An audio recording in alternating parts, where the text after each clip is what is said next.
Olá! Nesta análise, a gente vai mergulhar em duas histórias incríveis do Evangelho de João.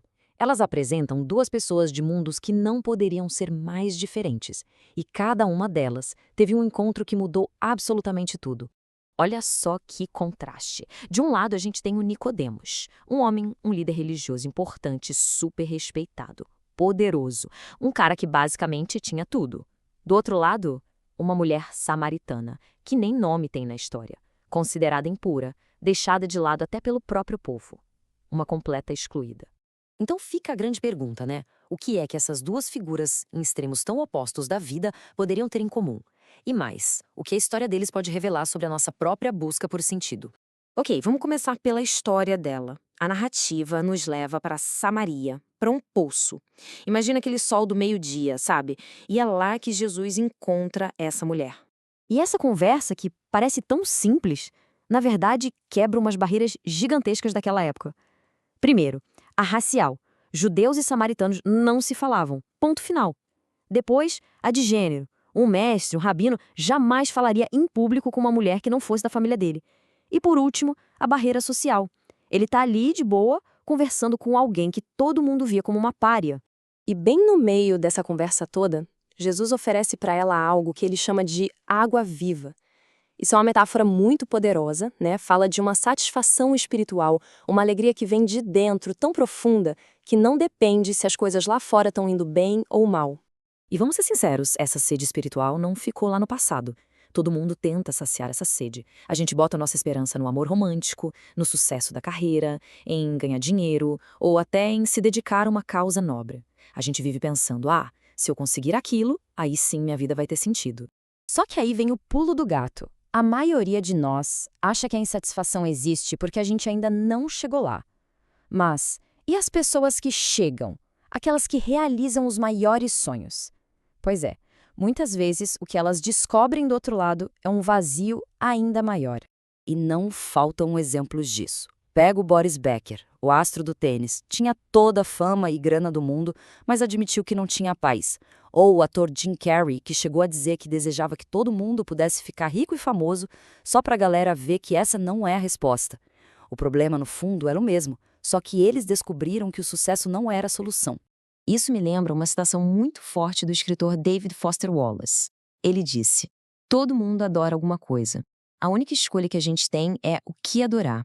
E praticamente qualquer outra coisa que você escolher para adorar vai te comer vivo. Seja dinheiro, beleza, poder. Quando essas coisas viram o centro de tudo, elas acabam nos escravizando, nos destruindo." Aí Jesus traz a metáfora da água viva para a realidade dela de um jeito super pessoal. Ele mostra que sabe da vida dela. 5 maridos. E o homem com quem ela estava agora não era seu marido. Ele não está mudando de assunto. Ele está mostrando para ela exatamente onde ela tem tentado, sem sucesso, matar a sede dela, nos relacionamentos. Agora vamos virar a página e falar do nosso segundo personagem, o Nicodemos. Um cara que aparentemente tinha tudo aquilo que a mulher do poço não tinha. O Nicodemos era o oposto completo dela, um homem admirável, sério, bem-sucedido, disciplinado, com moral impecável, super religioso. Ele seguia o manual à risca, era um pilar da comunidade. E quando esse homem exemplar vai encontrar Jesus, ele é confrontado de um jeito direto, até chocante. Jesus não elogia, não bate palma, ele solta essa: é necessário nascer de novo. Nascer de novo? Que metáfora, hein? Pensa bem, ninguém merece nascer. É um presente. O que Jesus está dizendo é que a transformação espiritual não é um prêmio por bom comportamento, não é só uma melhoradinha na moral. É um recomeço total, um presente que você precisa receber. E aqui a coisa fica bem radical. Jesus está basicamente dizendo que, do ponto de vista espiritual, uma pessoa super correta como Nicodemos está exatamente na mesma posição da pessoa mais quebrada e marginalizada. Os dois precisam começar do zero. Ué, mas como assim? Como isso é possível? Bom, agora a gente vai conectar os pontos e descobrir o que esses dois opostos tinham, surpreendentemente, em comum. A chave para entender isso está numa visão mais profunda do que a fonte chama de pecado.